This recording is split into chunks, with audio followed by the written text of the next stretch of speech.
this part is about levels of reality. But one thing you have to recall that in the discussion B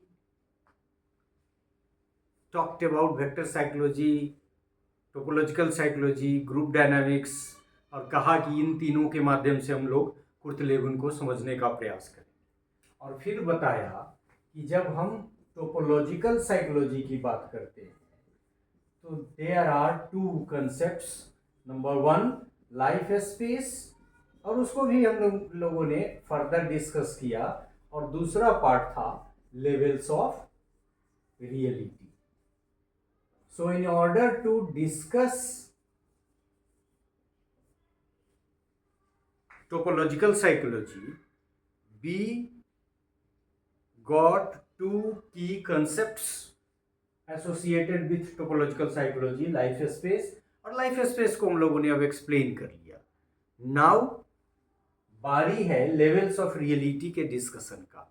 so this levels of reality you have to understand in terms of the part of topological psychology which is having its first part as life space which we have discussed। थोड़ा सा remind करना पड़ेगा आपको, क्योंकि separate lecture करने का यही सब माइनस पॉइंट होता है कि बहुत सारी चीज़ों को यदि आप उसमें रिमाइंड नहीं कराए तो उतना मीनिंगफुल नहीं होता जितना होना चाहिए। So you understood levels of reality is the part of your topological psychology along with the other part, that is life space, which we have discussed.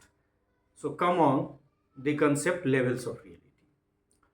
According to Levin, there are levels of reality and unreality that applies to both the person and the psychological environment। यहाँ हम लोगों ने life space में देखा कि there is person and there is a psychological environment, और both together is the concept of life space। अब यहाँ कह रहा है कि इस लाइफ स्पेस में जो पर्सन और इन्वायरमेंट है उससे एसोसिएटेड जो कंसेप्ट्स हैं वो उसमें लेवल्स ऑफ रियलिटी और अनरियलिटी वहाँ है, मतलब कुछ रियल है कुछ अनरियल है। रियलिटी कंप्राइजेज एक्चुअल लोकोमोशन, मतलब यहाँ से वहाँ तक जा सकते हैं, and unreality comprises imaginary locomotion. समझ रहे हैं ना? लोकोमोशन भी आपको याद होगा कि यहाँ से वहाँ जाना, वन लाइफ रीजन से दूसरे लाइफ रीजन में जाना, उसको भी हम लोगों ने डिस्कस कर लिया।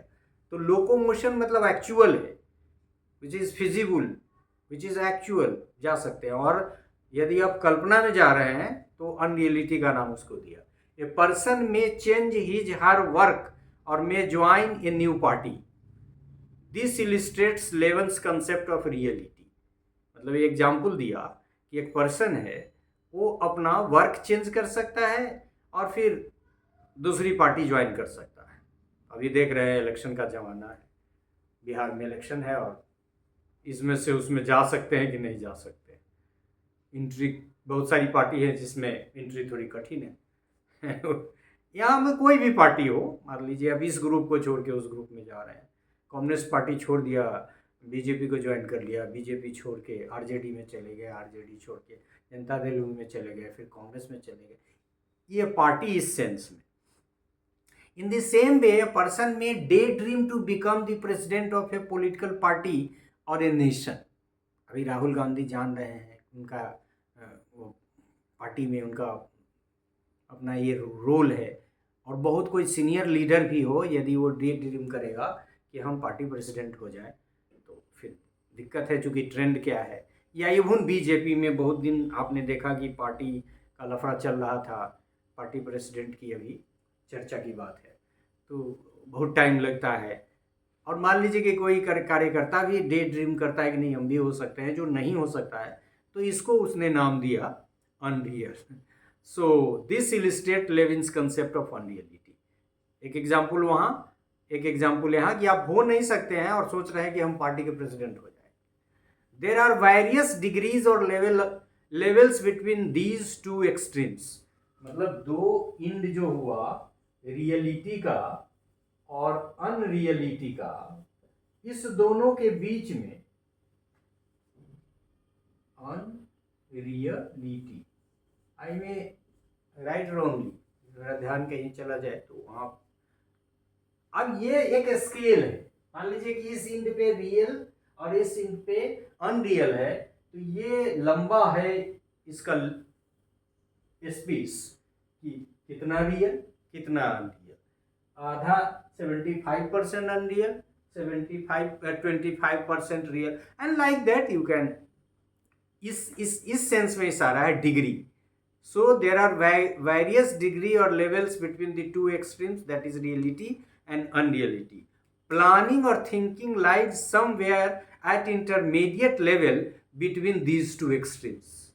और जब आदमी प्लान करता है, जो ये रेखा हमने बनाई कि यहाँ रियल है और यहाँ अनरियल है, तो जनरली यहाँ लोग थोड़ा रियल और थोड़ा अनरियल मिला के अपना लेवल फिक्स करता है, और that is tenable. Levin emphasized that as one moves from reality to unreality side, locomotion becomes easier। मतलब जब आप रियलिटी से अनरियलिटी की तरफ जाते हैं तो लोकोमोशन आसान हो जाता है। लोकोमोशन आप समझ रहे हैं कि इस रीजन से उस रीजन में। With growing maturation the reality unreality dimension also broadens and becomes sharper and more differentiated। अब ये भी देखिए, आप छोटा बच्चा है, उसको चांद चाहिए, अब चांद, लेकिन आप जब बढ़ते हैं धीरे धीरे, और इवन आपने जो पढ़ा है एडोलसेंस साइकोलॉजी, आप देखेंगे तो आजकल जो मनोविज्ञान करता है कि उसको बिगिनिंग का, एडोलसेंस पीरियड, मिडिल का और फिर लास्ट का 3 पार्ट में बांट देता है, तो देखता है जो लास्ट पार्ट है उसमें मैच्योर हो जाता है। उस तरफ इशारा है कि मैच्योरेशन के स्टेज को प्राप्त करने वाला व्यक्ति रियलिटी अनरियलिटी डायमेंशन के बीच में एक बैलेंस एस्टेब्लिश करता है, और ये ब्रोडन नहीं है, ये छोटा रहेगा। यदि आप छोटे बच्चे हैं तो यदि आपका रियलिटी अनरियलिटी को रिप्रेजेंट ये लाइन करता है, तो ग्रेजुअली ये कम होते चला जाएगा, इस तरफ इशारा है। एंड ऐसा तो कभी हो नहीं सकता, लेकिन इमेजिन ये भी कर सकते हैं कि at a particular period of time reality and unreality, मतलब वो रियल, इमेजिनेशन को थोड़ा कम करके रियल हो गए, तो ये एक आइडियल सिचुएशन की यदि कल्पना करें तो इसी की तरफ इशारा है कि there are levels of reality. So in between the two extremes, that is reality and unreality, one has to fix a place, और वो मैच्योरेशन के साथ घटता चला जाता है। Thank you for this part.